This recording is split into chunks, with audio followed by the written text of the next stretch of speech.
En Amérique du Sud vivent des oiseaux extraordinaires.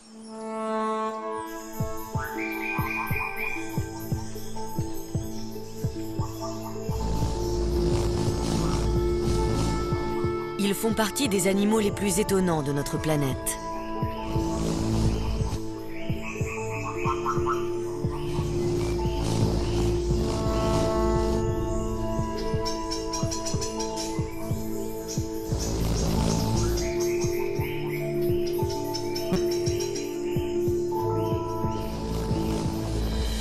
Ils sont fascinants à observer.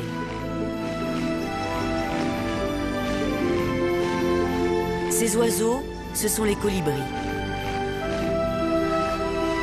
Leur couleur chatoyante et leurs prouesses aériennes les rendent uniques au monde.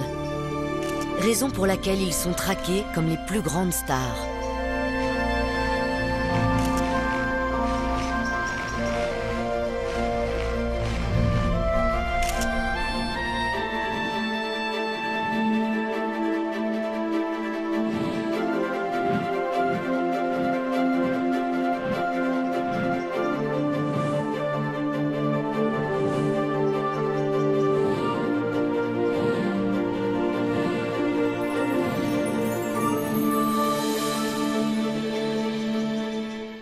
Mais que savons-nous d'eux?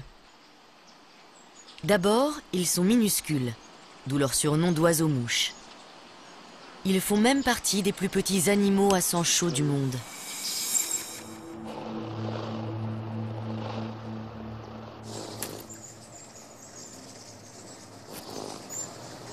Ensuite, ils vivent à 100 à l'heure, à tel point qu'il est difficile de distinguer nettement leurs contours.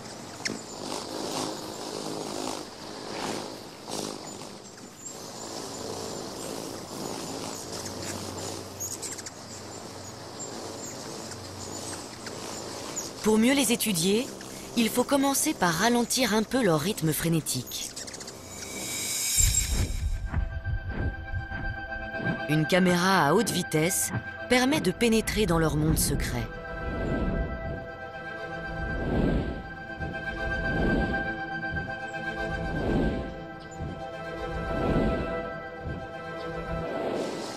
Le comportement des colibris reste en grande partie mystérieux. Nous savons qu'ils sont tributaires des fleurs pour se nourrir. Le nectar est leur carburant. Nous savons aussi qu'on ne les trouve que sur le continent américain. La majorité des espèces vit en Amérique du Sud. C'est d'ailleurs là-bas que notre enquête commence. Ici, de nombreuses plantes les utilisent comme messagers. Mais ce n'était pas ce que prévoyait le contrat de départ. Car quand les fleurs sont apparues il y a plus de 60 millions d'années, les colibris n'existaient pas encore. À l'origine, c'étaient les insectes qui assuraient la pollinisation. Aujourd'hui, c'est encore très souvent le cas. En butinant, les papillons transportent du pollen d'une fleur à l'autre.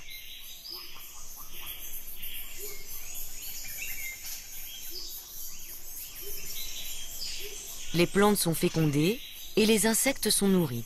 Chacun y trouve son compte.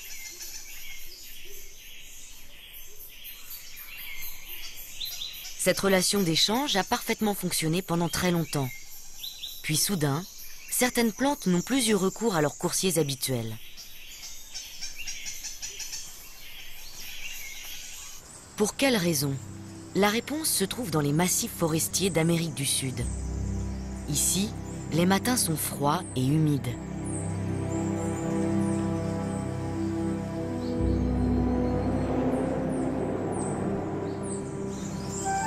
Dans de telles conditions, les papillons ont du mal à voler. Les insectes sont des animaux à sang froid. Leur température corporelle est la même que celle de l'air ambiant, ce qui explique leur léthargie quand il fait frais. En montagne, les plantes ne peuvent pas compter sur eux comme messagers et doivent leur trouver des remplaçants plus fiables.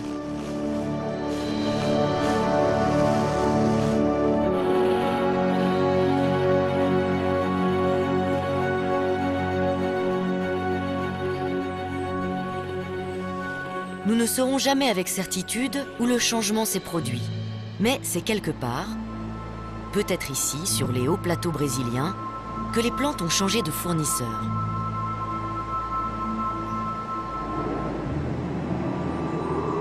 Le nouveau contrat remonte probablement à une 50aine de millions d'années, et c'est un oiseau qui a été choisi.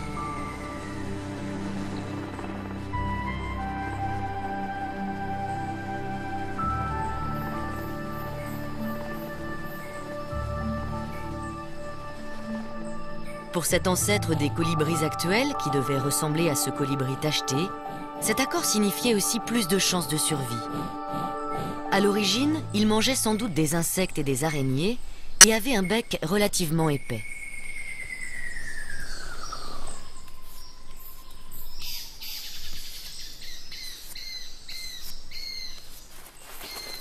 Un jour, il a été attiré par des fleurs. Peut-être était-ce pour extraire des insectes tombés dans la corolle de l'une d'elles. Toujours est-il que, l'habitude venant, il s'est mis à transporter du pollen d'une fleur à l'autre et à se nourrir de nectar.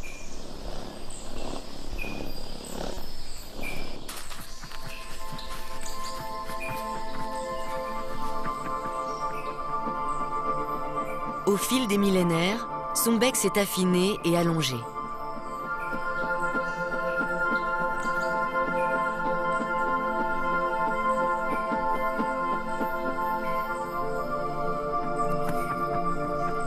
Pour atteindre les fleurs, il devait aussi être capable de véritables prouesses aériennes. C'est la raison pour laquelle il est devenu de plus en plus petit et de plus en plus agile.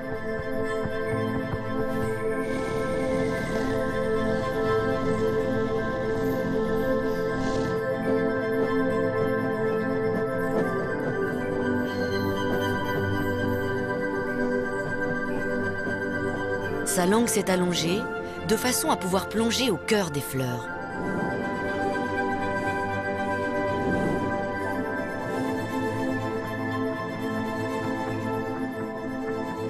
Cette activité consomme une énergie phénoménale. Dans un souci vital d'économie, son corps s'est donc peu à peu allégé. Les pattes et les doigts des colibris actuels sont si petits qu'ils ne peuvent ni marcher ni sautiller. Ils peuvent uniquement se percher sur une branche.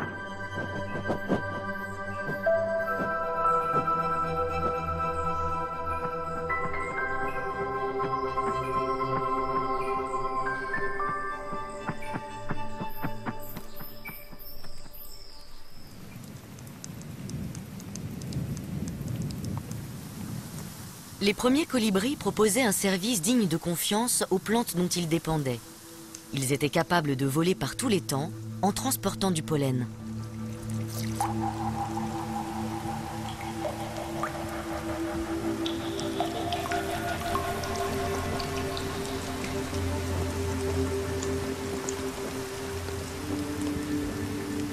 Pendant des millions d'années, ils sont restés très généralistes, se nourrissant d'une grande variété de fleurs.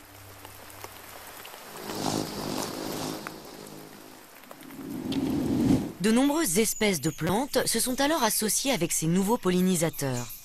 Aujourd'hui, elles sont plus de 8000 à dépendre des oiseaux-mouches.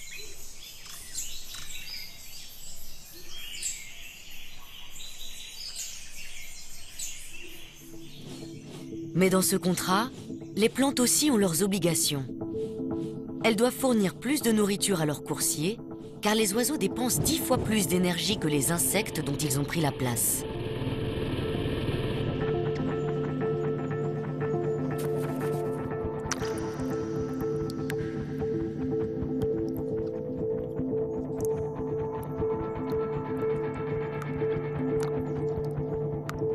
Chaque jour, un colibri récolte plus que son propre poids en nectar.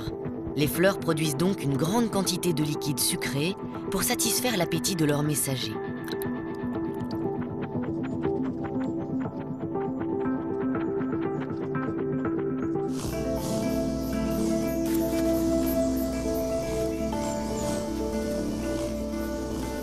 Pendant longtemps, les spécialistes ont cru que les plantes dont se nourrissent les colibris arboraient des fleurs oranges ou rouges pour les attirer. La réalité est bien plus étonnante. Les abeilles ne distinguent pas le rouge du vert. Les plantes cachent ainsi leur précieux nectar à ces insectes daltoniens.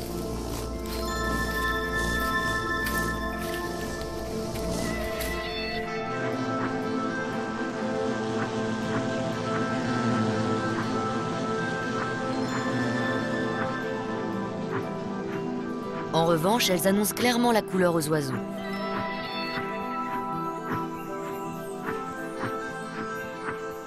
Ces derniers aussi ont dû faire des efforts. Afin de se protéger encore plus des insectes, les plantes présentent des fleurs longues et minces, situées à l'extrémité de leur tige. Seul un animal capable d'une grande précision en vol stationnaire peut les atteindre. C'est le cas des colibris, mais cette technique est épuisante.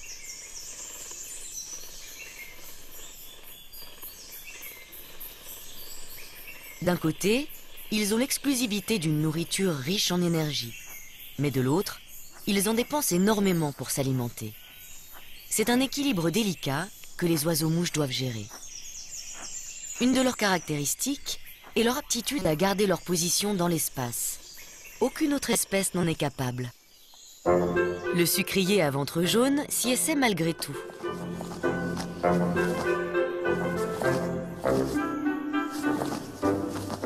Comparé aux colibris, tous les autres oiseaux paraissent maladroits.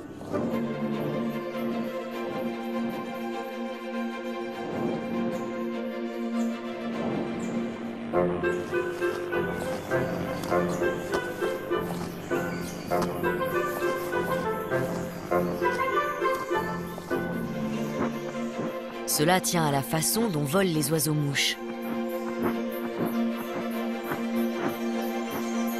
Pratiquement tous les oiseaux génèrent de la portance en rabattant leurs ailes vers le bas. Puis ils replient leurs ailes lorsqu'ils les ramènent vers le haut.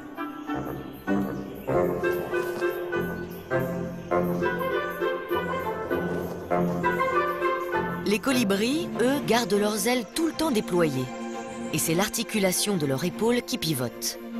Ils génèrent ainsi de la portance lors des deux mouvements, vers le bas et vers le haut.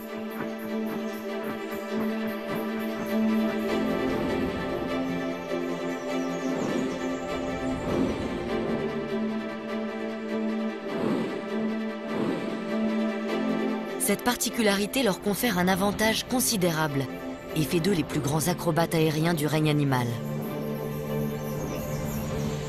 Rien ne pouvait rivaliser avec un colibri, jusqu'à ce qu'une société de robotique californienne en construise un.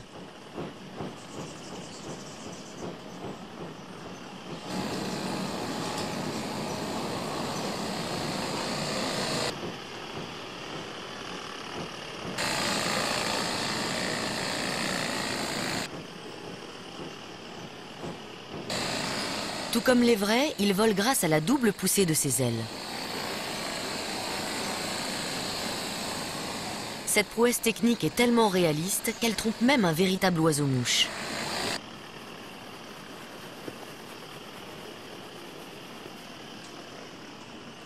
Propriétaire de ce jardin de la banlieue de Los Angeles, ce colibri d'haleine n'a aucune envie de le partager.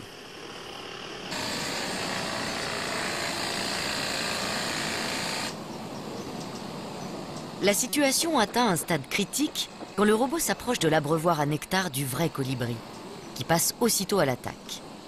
Il a beau être 4 fois plus petit, il n'hésite pas une seconde à piquer sur l'intrus.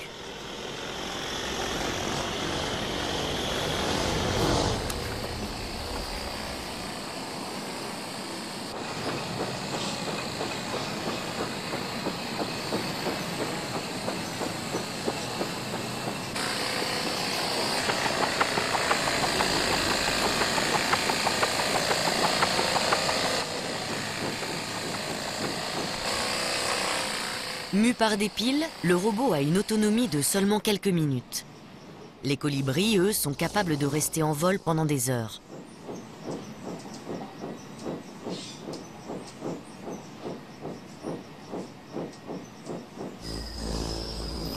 Ils peuvent manœuvrer dans tous les sens et même voler à reculons.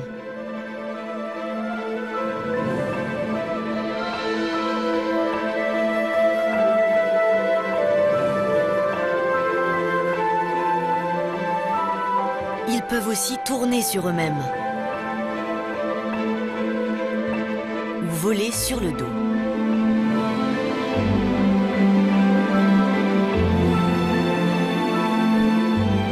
C'est pour atteindre les fleurs les plus difficiles d'accès qu'ils ont développé ces talents de voltigeurs.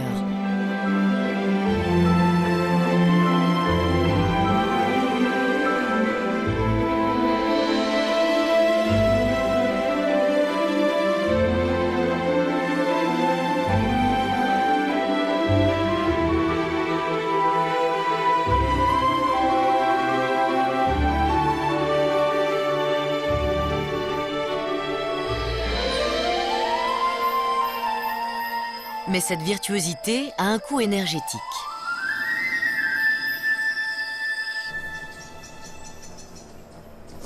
En vol, les colibris ont la consommation en oxygène la plus élevée de tous les vertébrés. Ils battent des ailes 80 fois par seconde. Ils doivent donc alimenter leurs muscles en oxygène.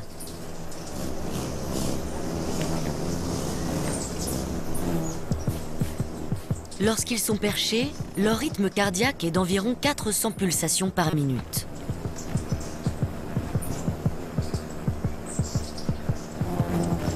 En vol, ils passent à 1200.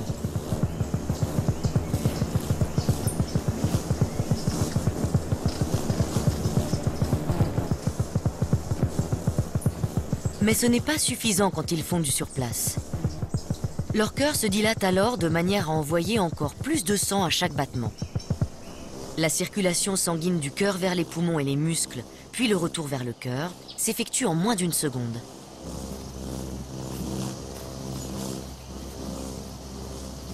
Comme tous les sportifs de haut niveau, quand ils ne sont pas en train de se nourrir, les colibris se reposent afin d'économiser leur énergie.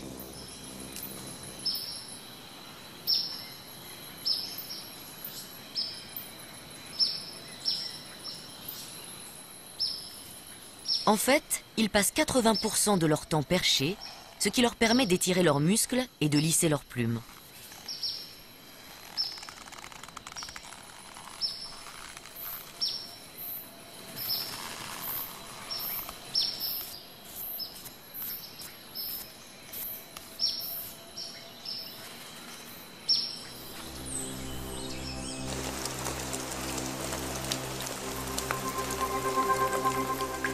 Les averses sont une autre occasion d'entretenir ce magnifique plumage. À la différence des insectes, les oiseaux-mouches adorent la pluie et ne perdent jamais une occasion de prendre une bonne douche.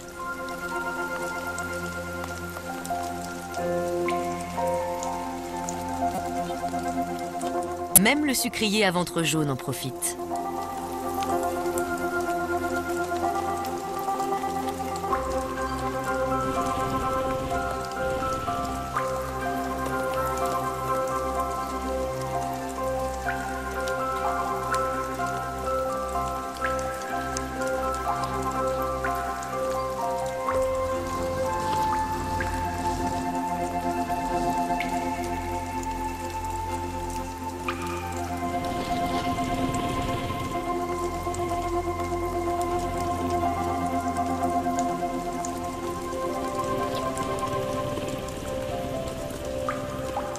Mais la récréation est de courte durée. Les colibris doivent se nourrir en moyenne toutes les 15 minutes. La mort par inanition n'est souvent qu'une question d'heures.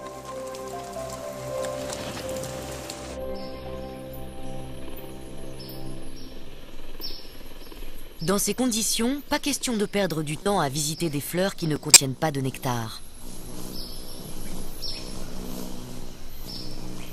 Est-il possible qu'ils se souviennent de toutes celles où ils sont déjà passés ? C'est envisageable quand il n'y en a qu'une ou deux par tige. Mais comment font-ils avec un arbuste comme celui-ci?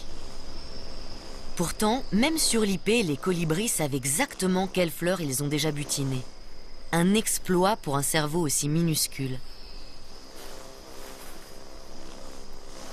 Les plantes ont joué un rôle essentiel dans l'évolution de la taille, du mécanisme de vol et du métabolisme extrêmement rapide des colibris. Mais les oiseaux ne peuvent pas vivre uniquement de nectar. Ils ont aussi besoin de protéines qu'ils attrapent en plein vol avec une précision remarquable. Ça ne marche pas à tous les coups, mais presque.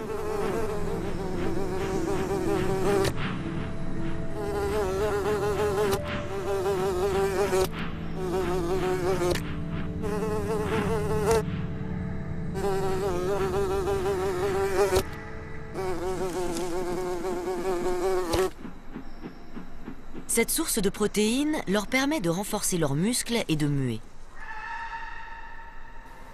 La seule difficulté est de ne pas s'étouffer en avalant une mouche.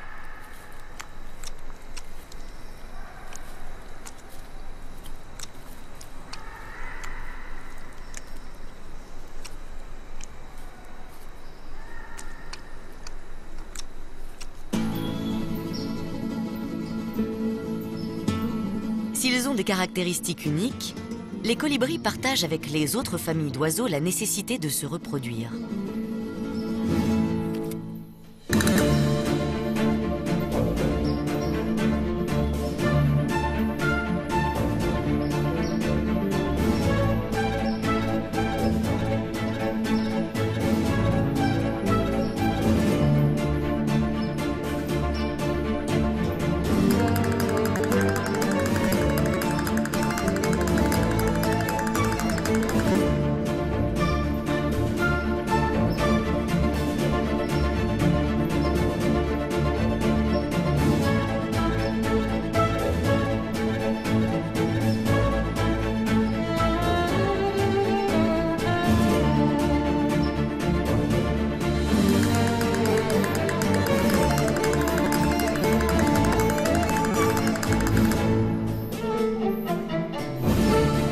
La coquette de Poplar mâle a une façon étrange d'impressionner les filles.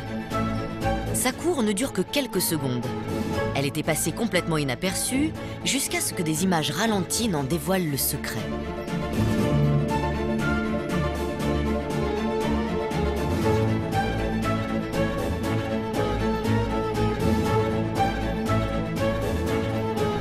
Cette débauche d'énergie est peut-être justement un moyen pour le mâle de faire étalage de sa résistance.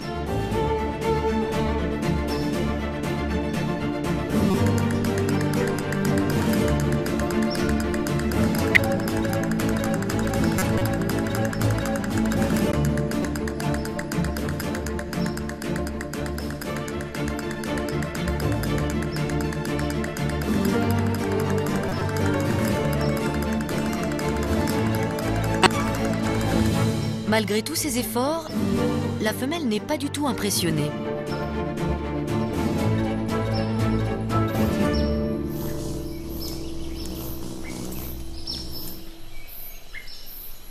C'est la femelle seule qui bâtit le nid et couve. Mais chez les colibris, les choses ne sont jamais simples. La femelle doit rester pendant de longues périodes dans son nid pour réchauffer les œufs.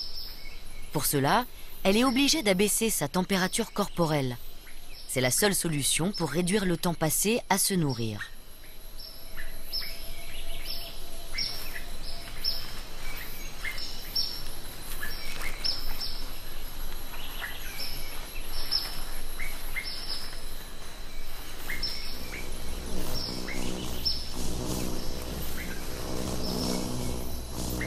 C'est lorsqu'ils viennent d'éclore que les colibris sont le plus vulnérables. Ils doivent éviter d'attirer l'attention.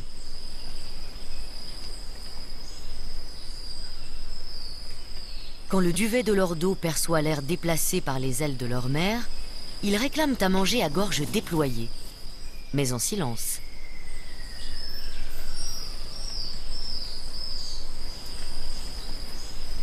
Les oisillons se gorgent d'un mélange très nourrissant de nectar, de pollen et d'insectes.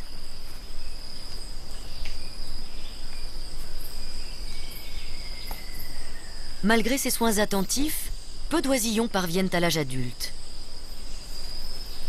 Les adultes eux-mêmes sont confrontés à un problème de taille.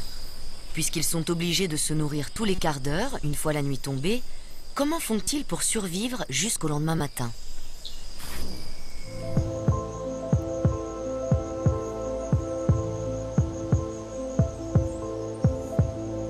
Leur température corporelle chute et leur rythme cardiaque passe à 40 pulsations par minute. Ainsi, ils ne consomment plus qu'un centième de l'énergie qu'ils brûlent en vol. Mais ce n'est pas sans danger.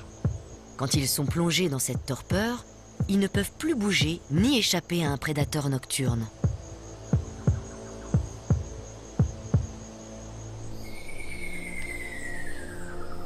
Lorsque le jour se lève, ils frissonnent pour se réchauffer et mettent parfois une demi-heure à retrouver un métabolisme normal.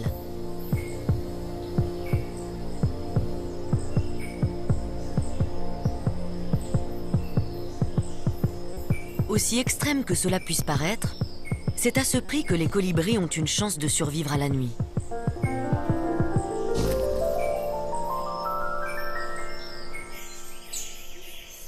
Une existence aussi trépidante nécessite de pouvoir faire le plein de nectar à tout moment.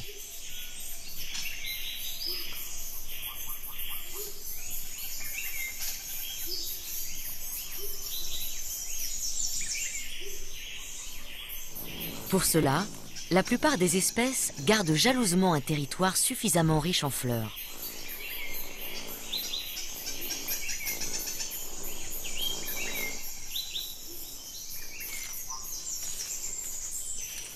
Chacun surveille son domaine, prêt à repousser impitoyablement les voleurs de nectar, comme cette femelle coquette de Poplar.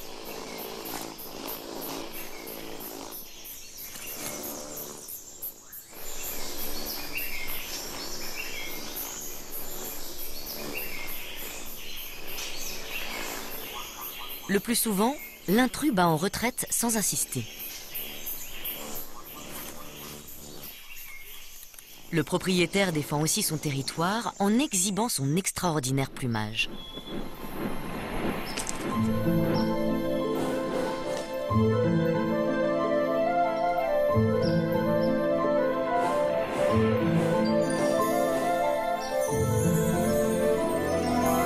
Les plumes des colibris sont iridescentes.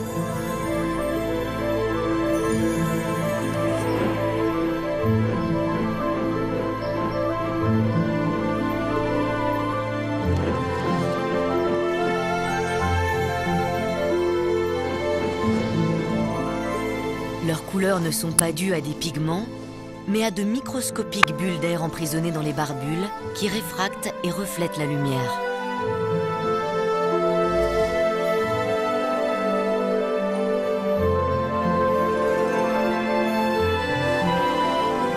Les plumes paraissent éblouissantes ou très ternes selon l'angle de vue.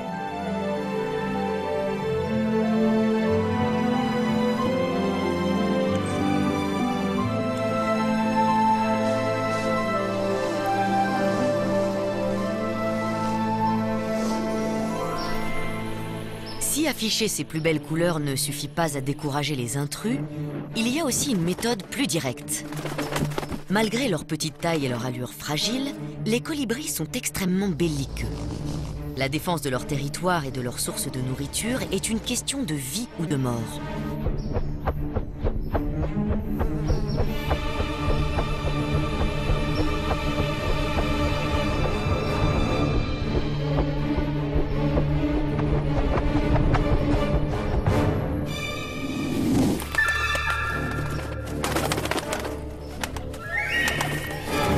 Les combats aériens sont spectaculaires.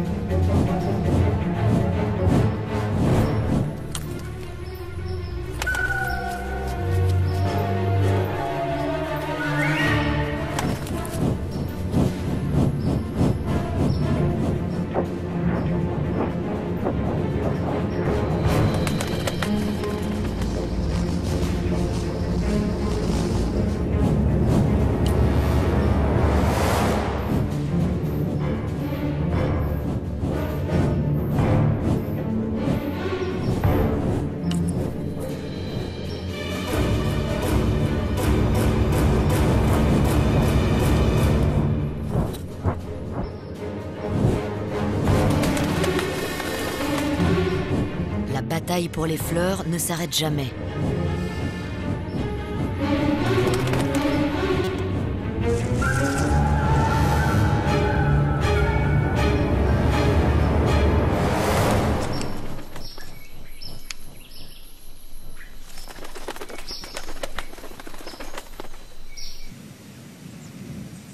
Dans le nord du Brésil, certains territoires ne sont ouverts que quelques heures par jour.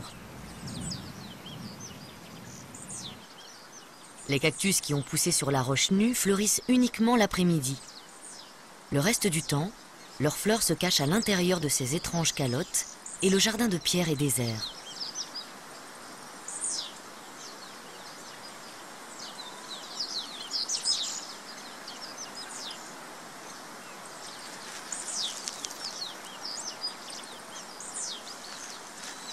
Mais dès qu'elles éclosent, les colibris apparaissent comme par magie. Ils savent à quel moment de la journée le nectar est disponible.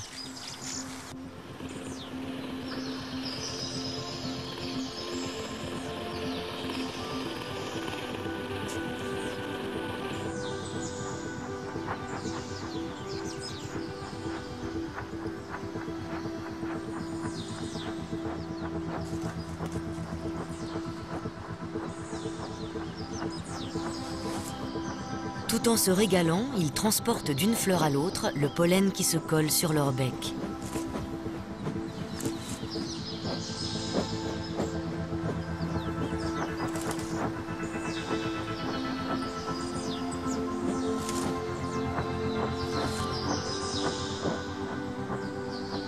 Les colibris se sont partagés le secteur.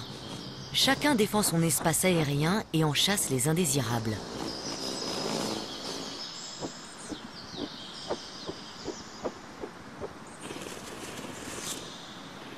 Intrépides, ils attaquent tout oiseau qui s'aventure sur leur domaine et n'ont même pas un regard pour un lézard aussi gros qu'eux. En revanche, ils reculent devant les abeilles et les guêpes. Compte tenu de leur petite taille, une piqûre leur serait fatale.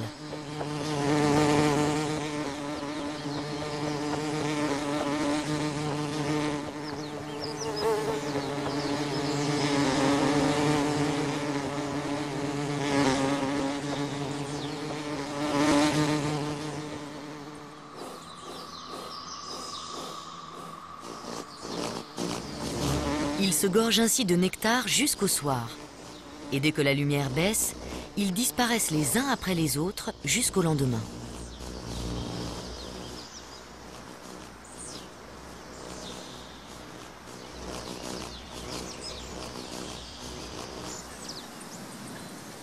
Grâce à leur remarquable faculté d'adaptation, les colibris se sont implantés dans des habitats très différents. Mais tous ces biotopes ont un point commun: des fleurs en quête d'un pollinisateur efficace. Il y a 20 millions d'années, la tectonique des plaques a provoqué le soulèvement majeur de la chaîne andine.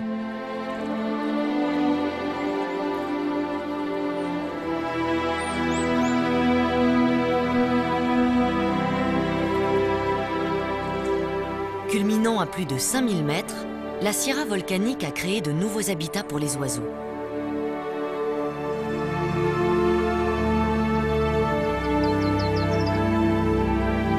Mais qui dit nouvel environnement, dit nouveaux défis. En haute montagne, l'oxygène est plus rare et l'air moins dense.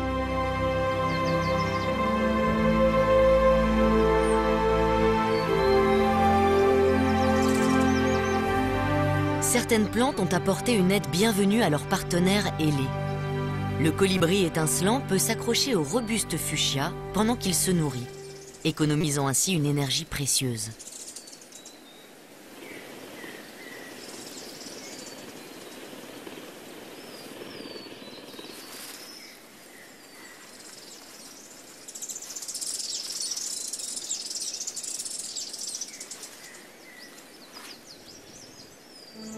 Les moyens d'adaptation varient selon les espèces.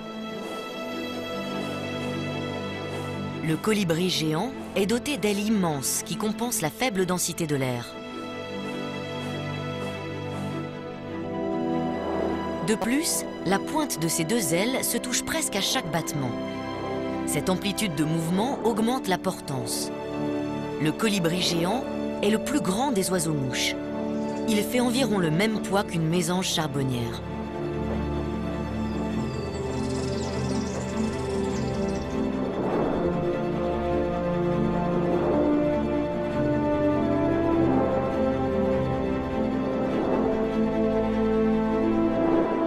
Dans les Andes, la diversité des habitats a engendré une explosion des espèces de colibris.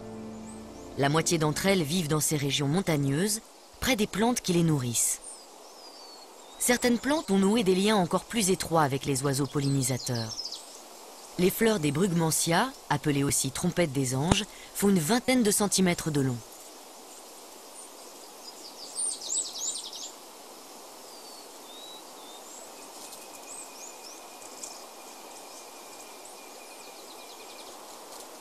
Le nectar se trouve tout au fond de cet entonnoir, hors de portée de la majorité des colibris.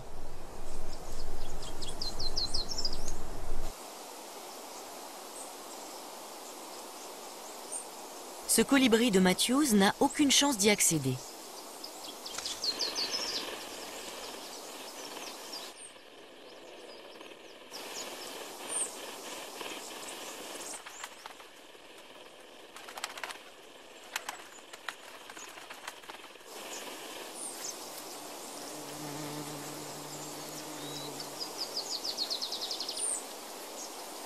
Seul un oiseau-mouche est vraiment équipé pour cette opération.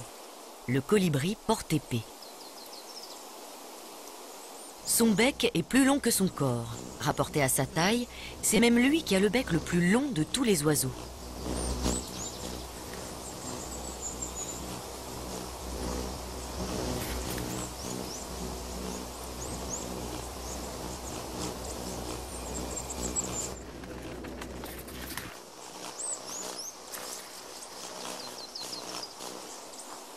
Un grand bec présente aussi d'autres avantages.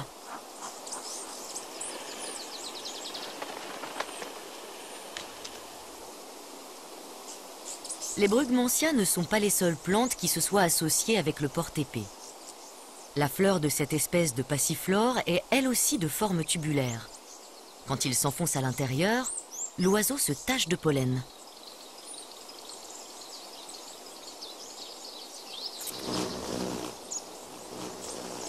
En passant d'une fleur à l'autre, il dissémine les grains microscopiques.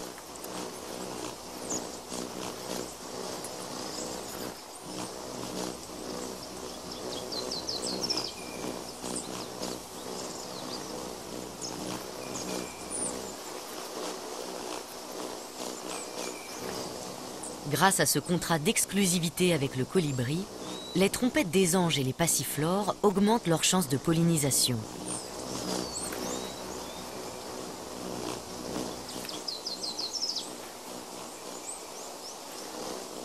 De son côté, le porte-épée dispose de réserves quasi inépuisables de nectar.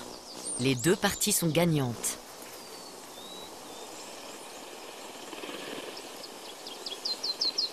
Une relation encore plus étroite existe entre les plantes du genre Heliconia et une espèce particulière de colibri.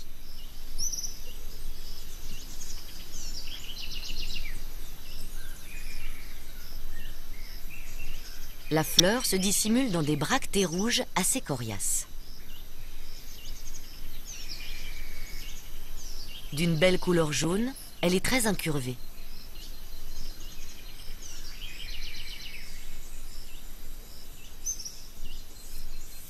Le bec en faucille-aigle est le seul à pouvoir l'atteindre.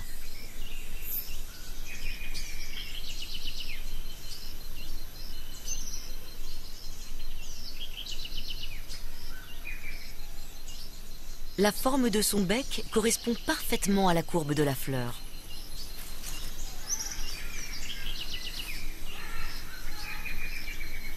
Lui aussi assure la pollinisation de cette plante.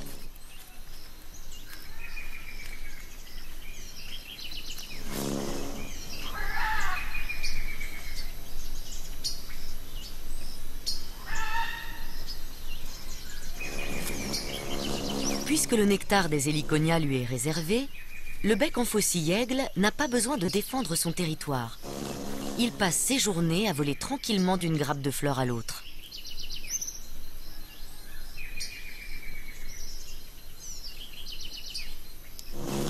C'est aussi pour cette raison qu'il a un plumage plutôt terne, comparé aux couleurs éclatantes des fleurs dont il se nourrit.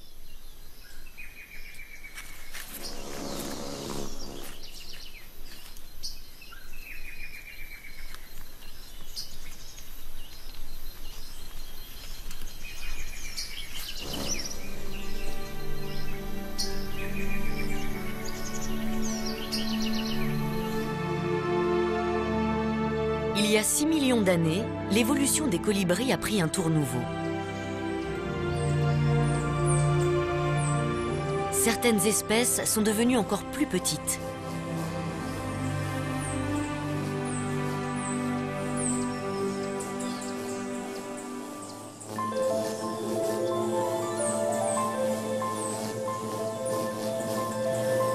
Ces lilliputiens comptent parmi les plus petits animaux à sang chaud qui existent.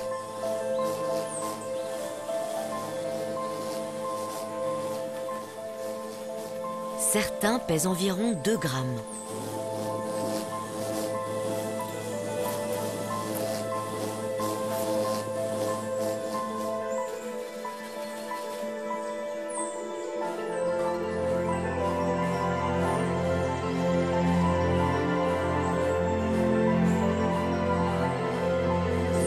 Plus petits que les autres espèces, ils ont aussi une apparence et un comportement différents.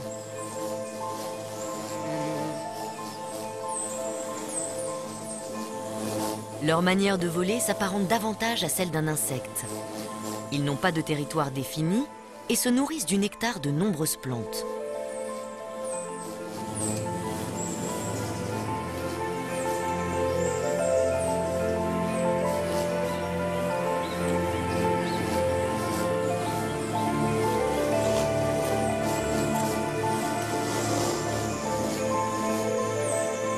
Mais une question se pose. Pourquoi ces minuscules colibris magenta ne sont-ils pas repoussés par le colibri d'Abéillé, nettement plus gros et très agressif quand on empiète sur son territoire?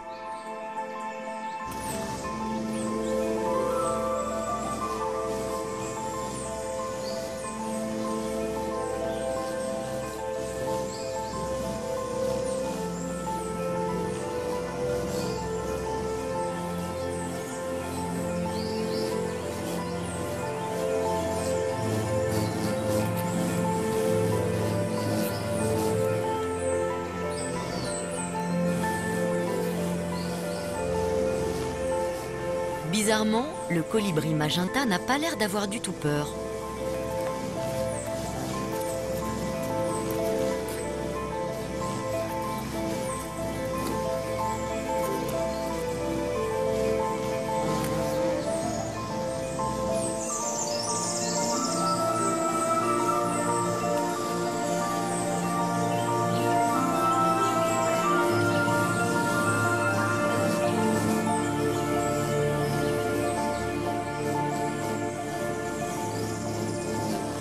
Il est possible que le colibri d'Abéillé n'identifie pas le magenta comme un colibri.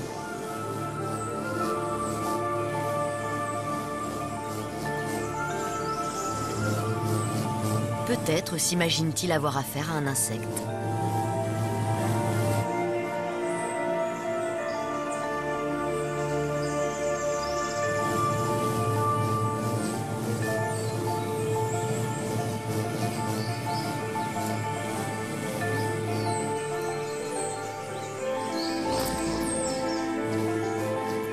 Il va même jusqu'à partager une fleur avec le petit chapardeur.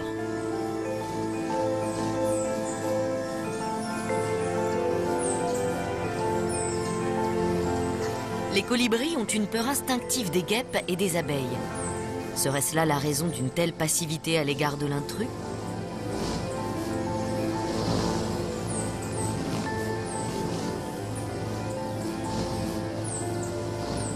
Les mini-colibris seraient originaires d'Amérique centrale, d'où ils auraient essaimé beaucoup plus loin au nord, attirés par l'abondance et la variété des fleurs.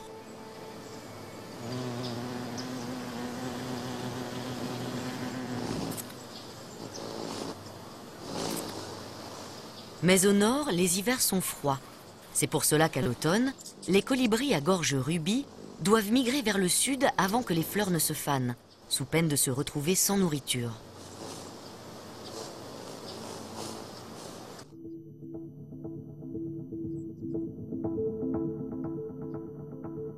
Dès septembre, ils font étape dans des villes comme Rockport, au Texas. Certains ont déjà parcouru plus de 3000 km depuis le Canada. Pour beaucoup, le plus grand défi reste à venir.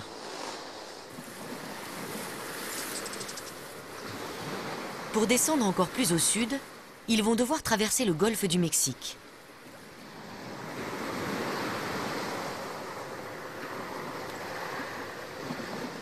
De nombreux habitants ont installé des abreuvoirs.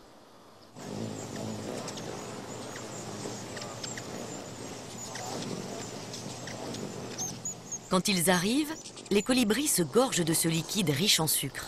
En 3 jours, un oiseau peut quasiment doubler son poids.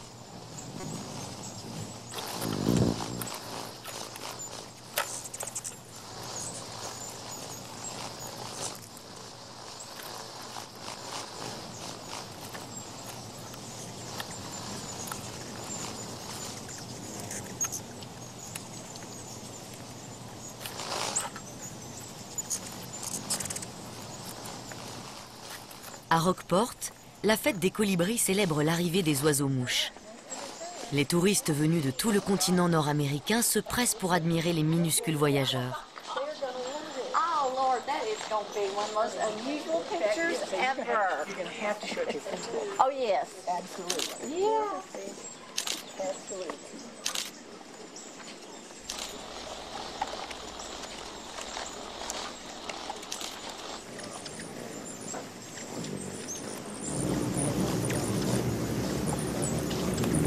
Au plus fort de la migration, la ville est envahie par des dizaines de milliers de colibris. C'est un spectacle unique au monde. Cela a donné des idées aux gens du cru. Ils ont lancé la mode du casque à brevoire.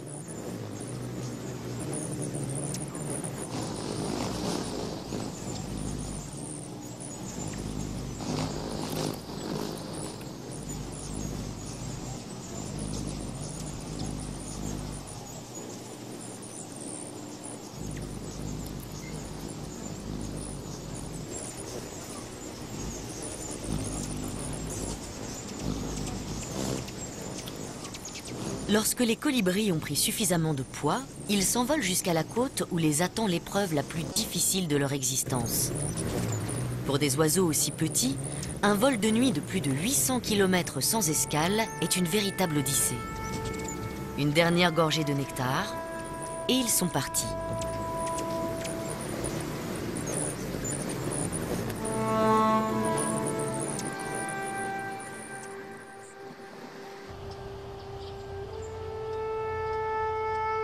Récemment, des scientifiques sont parvenus à localiser les colibris grâce au radar Doppler du Service météorologique national des États-Unis.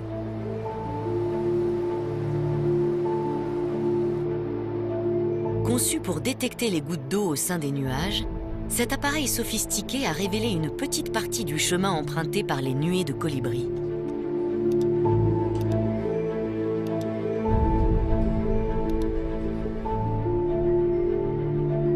Mais le reste de leur voyage reste un mystère.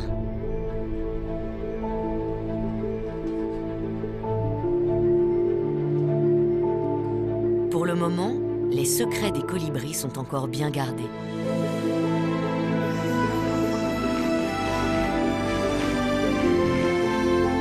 Mais une chose est certaine, ces minuscules voltigeurs aux couleurs éclatantes sont de véritables joyaux de la nature.